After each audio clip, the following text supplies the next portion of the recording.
It has impacted people's paychecks, their pocketbooks, the ability for people to feed their families, with the SNAP benefits being stopped in many states at the moment right now, and healthcare premiums looking to skyrocket if the lawmakers are not able to come up with a deal, which has been the center of the issue and the impasse that has led to this entire stalemate. But we were able to hear from Virginia Senator Mark Warner. He shared some remarks just hours ago into yesterday about the latest when it comes to this government shutdown. Keep in mind, I do not believe that the Senate really is planning on moving on anything today. So we're going to continue to build upon this 38th day of this government shutdown, likely into the weekend. So let's listen to what Virginia Senator Mark Warner has to say about this shutdown and what we can expect in the days coming. Let me go through 3 or 4 quick topics at the top. Obviously, the first were the remarkable wins by Abigail Spanberger and all the way down the ticket, the pickup of 13 seats in the State House. This was clearly a rejection of Donald Trump. It was her focus on affordability. And I think the current Republican administration in Richmond and all the Republican candidates tied themselves so closely to Trump that there was no way they could avoid the voters' wrath. One of the things that's pretty interesting is somebody who's been doing this for a while, people will say, well, that was,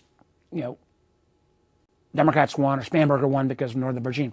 You actually could take Northern Virginia out of the difference, and Democrats still won the governorship. And that is, I think, a remarkable achievement. I was particularly happy as somebody who, my mantra for my 20 plus years in this has been, you got to let folks in rural communities have the same hope as folks in more urban communities.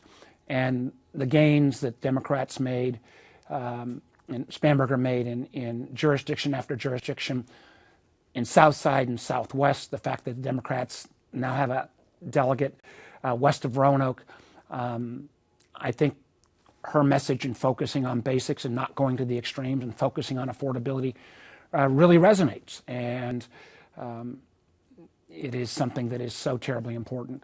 And that brings me to the next topic, which of course is the shutdown. And the truth of the matter is, Donald Trump told the truth yesterday. Not something he often does, when he acknowledged that the shutdown hurt Republicans. This is a Republican shutdown. They control the presidency, the Senate, the House. And the remarkable thing is, we've been saying, let's get the government open. And I know people are hurting. I heard that as I met with voters all across the weekend. But they also are terrified by the affordability cliff that's coming with health care. As people see the new rates, they're terrified if they're 1 out of 8 Virginians who get food assistance, and the downright cruelty of this administration. They could have put a full plan in place, but instead they are hedging and hesitating, and how much they're going to reimburse, which just adds more nervousness to Virginians. The fact that Trump's kind of chaotic tariff policies were even questioned by the very conservative Supreme Court. Because remember, though, Donald Trump tariffs are taxes, as the Supreme Court said. They are adding $2,400 a year in additional cost to an average American family. So I do hope my Republican friends got the message. Americans, Virginians want us focused on affordability. That means avoiding the health care cliff. It means getting people the food assistance. It means having a predictable economic policy that doesn't raise taxes through tariffs. It also means getting the government open. And we're waiting to hear from Leader Thune what his intentions are. Remember, they control the schedule and what we vote on, when we vote on. I know there's discussions back and forth, but one of the things that's also problematic is there's such lack of trust, whether, even if you get the government, and when we get the government reopened, which I hope will be shortly, how do you make sure this administration adheres to a deal? That's why later today I'm leading a bill with a number of my Democratic colleagues, including all of the senators from Maryland and Virginia, to say it would be illegal for any president, to RIF people or fire people during a shutdown. Since early October, the administration has sent out about 4,000 RIF notices, reduction in force notices. Thank goodness the courts have hold that and stymied that. But we know that Russell Vogt, the director of OMB's, key policy is to terrorize and traumatize the federal workforce by trying to do illegal RIFs during this shutdown. It's just wrong. My legislation that I'm introducing today would prohibit that on a going forward basis. A lot of Republicans have said, we don't think people ought to be RIFed during shutdowns. We'll see if they're willing to put their name on that kind of legislation. One last issue that something I've been working on a long time that I'm also introduced this week with Josh Hawley, so broadly bipartisan, that looks at the coming AI revolution. I mean, AI can bring benefits to communities, but there is also a dark underbelly to this kind of technology, as we've seen with so many technological innovations. We're already seeing Amazon, for example, lay off 14,000 people, Microsoft 8,000. Other large entities have indicated that AI could reduce half of their workforce. We don't collect any data on that at this point. So my bill with Josh Hawley would say companies need to report to the BLS when it gets reopened and the Labor Department, what kind of jobs are being lost by AI. And just quickly, what we are also including on this, and this is where I think AI will have the most disruption in the short term, is the fact that particularly those elimination of those starter jobs coming out of college. Most of the large banks and accounting firms and consulting firms have all told me they are literally cutting their internships and first-year hires in half. We already have 9% unemployment of recent college graduates.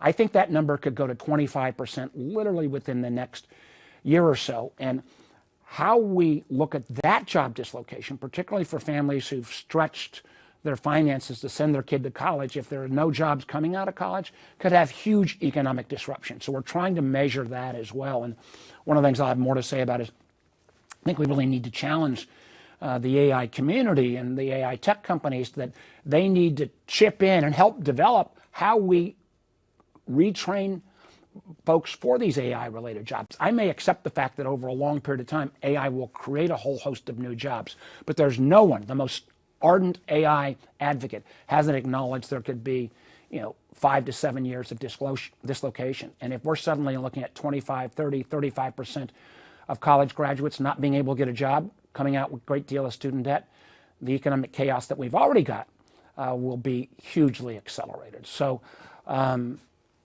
sure I won't get any questions on that, but I wanted to talk about that issue because trust me, within the next year or so, AI job dislocation is going to be one of the premier issues in our country. So with that, why don't I turn it over to Val or Catherine, and we'll take your questions. Senator, the first question is from Mitchell Miller with WTOP. Hi, Senator. Thanks, as always, for joining us this afternoon. Related to the shutdown, House Speaker Mike Johnson today, when asked whether he would give a vote on ACA subsidies, said he could not guarantee that.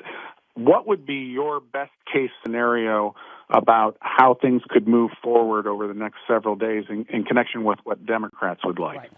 Well, again, Speaker Johnson has been the height of irresponsibility now giving, 7 weeks of paid vacation to House members. They're not here in town. It is insulting to our federal workers. The fact that President Trump went around, took 2 international trips is insulting to the federal workers. In terms of the discussion between the bipartisan gang, I am not part of that gang. Michael, this is the first one I've not been, or Mitchell, I've not been part of, because I just don't know whether our Republican senators will ever stand up to Trump. Now, after Tuesday, maybe they will, but they are talking about a continuing resolution that would involve getting the government open and getting a vote on health care and also moving some of the appropriations bills so that there's not an ability for this administration to arbitrarily cut back on, say, SNAP benefits or WIC benefits. And I'll frankly get a report on that when the Democratic caucus meets at 1 o'clock. But the fact that the Speaker has kept the House out of session, I wish I could take him around to folks in Northern Virginia and some of the voters and let him explain to people who've gone without a paycheck for 6 or 7 weeks and are now dipping into their savings or remortgaging their home why he ought to get on a paid vacation, because Congress is getting paid. I'm not taking my salary. I'm dedicating it, donating it all to the Federal Employee Relief Fund. But it is the height of irresponsibility. Senator, the next question is from Jory Heckman of Federal News Network. Hi, Senator. Thanks so much for doing today's call. Question about the bill you're leading with Senator Hawley on AI and the impact it's going to have on a number of different sectors, including the federal workforce. How vulnerable do you feel the federal workforce is to job displacement through AI? I believe we've heard a number of agency heads speak about that already. Yeah, listen, AI is going to transform our workplace in dramatic ways.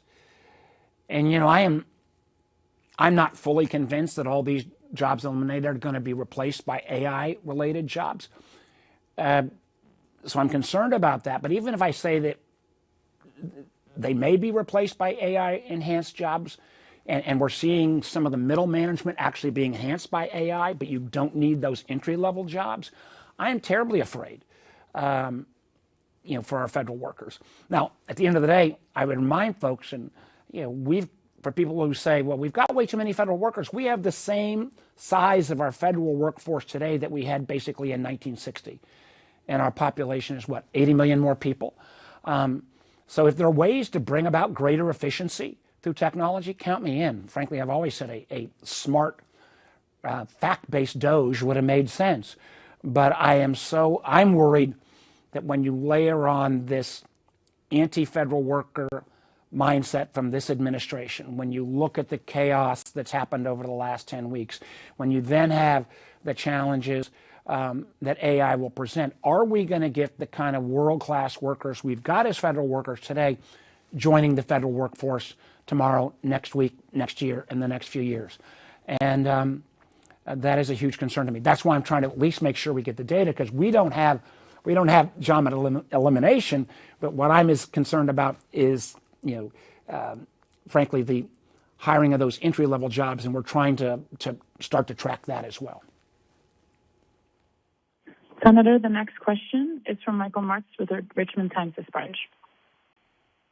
Yes, Senator, good afternoon. You mentioned the election results on Tuesday night and what effect they might have on the debate over reopening the government, ending the shutdown, and addressing health care. What are your thoughts on that? What evidence are you seeing of movement as a result of the elections? Well, listen, I know firsthand we got to get the government reopened. I also know, Michael, as you saw when we were talking to those Virginians that you and other members of the press listened into, that are absolutely, facing, Sophie's choices of whether I continue my health care or, when you've got two people with chronic illnesses, or one of you continue health care and the other may be left to the challenges.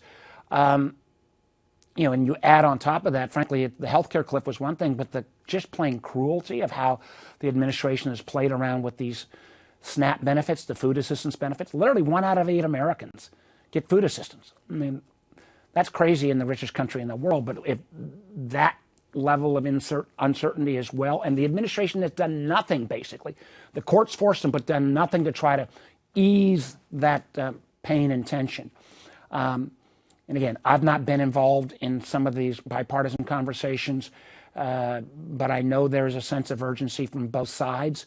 But there's also enormous lack of trust when you've got, the president reneging, doing rescissions, and candidly the speaker AWOL. Senator, the next question is from Brendan King with CBS 6. Senator Warner, thank you so much for your time. The FAA is directing airlines to reduce flight schedules.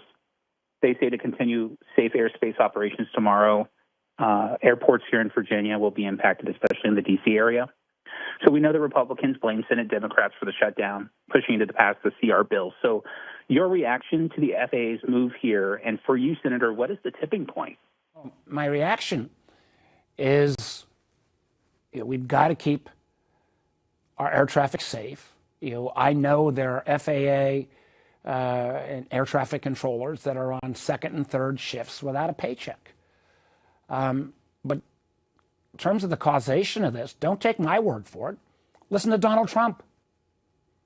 He said, the American public blames the Republicans for this shutdown. And the fact that the President of the United States has spent, since the shutdown started, not a single meeting with anybody other than his own political team, that's insane. And it is not rocket science to say we can avoid the cliff on health care, get the food benefits back, and get the government opened. And I hope, I think the American people, not just in Virginia, but in New Jersey, New York, California, Georgia. There was a statewide election in Georgia, Democrats won, that they hadn't won in 30 years. Donald Trump, get the message. Sit down with us. Let's work this out. It could be worked out in a couple of hours, and get the government open, get folks back their health care, and don't allow folks in Virginia to go hungry. Because, as you also may know, our food banks are already so overstressed that when people can't use their food stamps and they're going hungry, their only last resort is the food banks, and they're going to get crushed.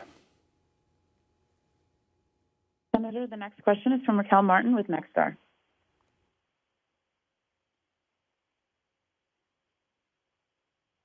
Raquel, are you there? Okay, we're going to move on to Kate Neutland with NBC 29.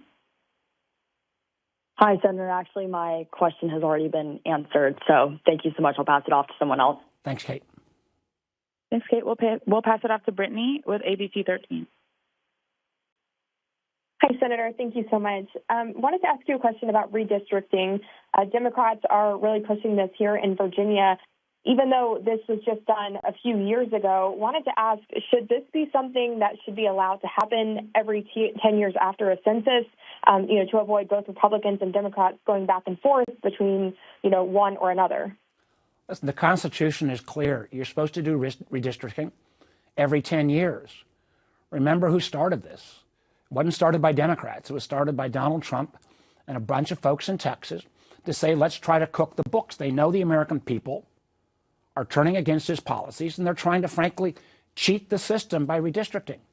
And then you saw in California where overwhelmingly, I think it was a 27-point margin, voters said, no, we don't want this cooking the books on redistricting. I think what Virginia Democrats did, and I want to give a big shout out again to both the Leader Serval in the Senate and Speaker Scott, they're saying Virginians ought to have a chance to weigh in on this if this is happening all around. Remember, in North Carolina, they did this without any voter approval. In Virginia, if the legislature moves forward, Virginians will have a chance to weigh in on whether they want this to happen or not. But let's not pretend that this was somehow popped into the political debate out of thin air. This popped into the political debate because Donald Trump knew his policies were sticking it to Americans, and they're trying to cook the books for the 26th election. If Texas and these other states would back off, I think there'd be no support in Virginia for redistricting. They've already taken that first step, and we'll see how it plays through the legislature and with the new governor. But again, I just remind people, in Virginia, voters will have a chance and have a say on whether they want this to happen or not. Senator, we'll try going one more time. So Raquel Martin with Nexstar. Hi, Senator. Can you hear me this time? Yes, I can. Okay, great. Sorry about that. Just wanted to follow up on this bill that you've introduced with Senator Hawley. Do you see this legislation as a first step towards addressing this looming jobs displacement crisis? And have you received any assurances from leadership that this could potentially make it to the floor for a vote? Well, we just introduced it this week, and there's a few other things going on. and Josh Hawley's been a good partner on this. We got to get the data first. I have had a number of conversations with the largest leaders of the AI firms in our country. And, usually they are very disdainful of government. And I got to tell you, if we have this massive job dislocation, particularly for entry-level jobs, when we saw dislocation, think about what happened with textile workers and furniture workers in Southside Virginia in the early 90s.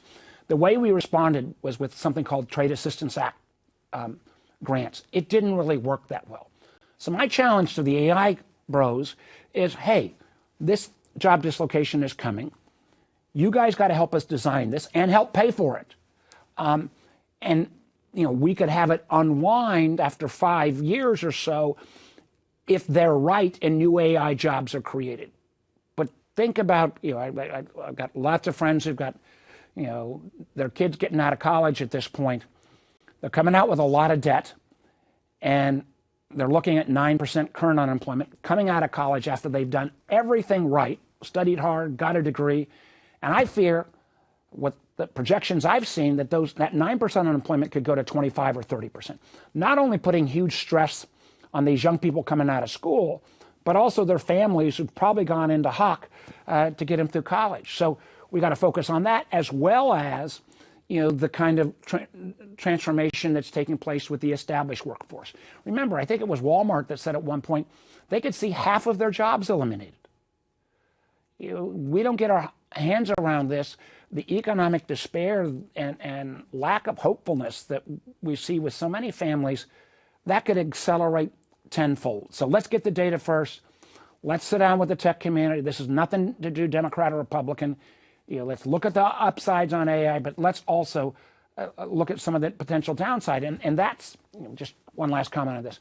It goes back a little bit to and our record so far on this stuff stinks. Let me acknowledge that. Back in 2014, 2015, 2016, when I started raising concerns about social media, and we didn't do anything. And I think we got a generation of young people whose mental health has paid the price for our lack of putting some guardrails in place.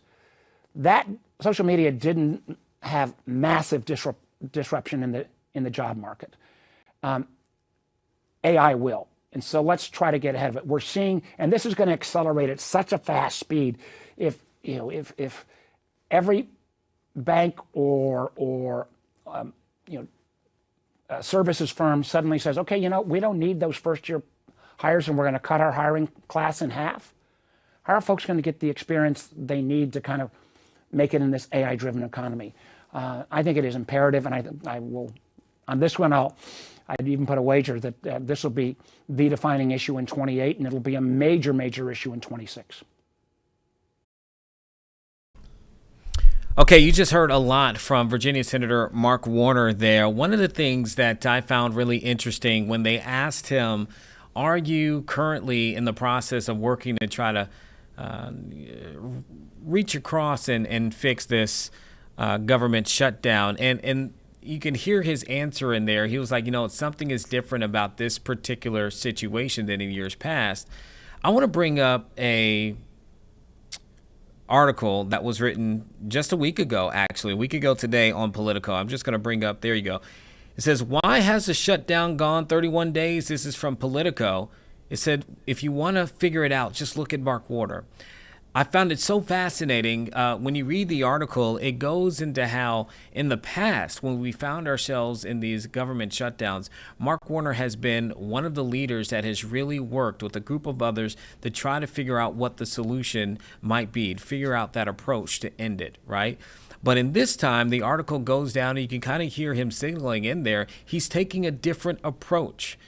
And that in this article kind of speaks to what we're looking at. Now, it says part of the reason is just such the impasse that they're having between the two sides and the stakes of this entire government shutdown too. So if you have not read that article in Politico, it is quite fascinating, using the Virginia senator who is typically a beacon in trying to work this out and looking at his reasoning and why this situation appears to be different than past situations, and it's making some of these lawmakers change their course a little bit in what they may have done in years past, like in 2018, 2019, when we went to 35 days, previously the largest shutdown in history. So if you have a chance, check that out. I found it fascinating, a fascinating read that gave a really good insight into what could potentially be happening in Washington, D.C.